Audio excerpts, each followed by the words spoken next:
อันนี้เป็นข้องไก่คัดกันนะไก่ทางขวาน้ำมัน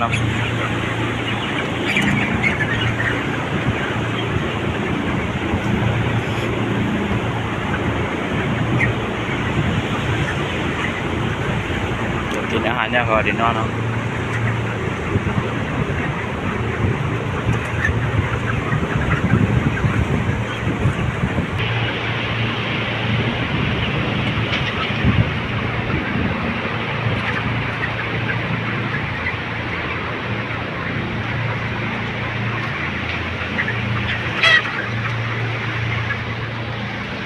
นี่เป็นอันตาย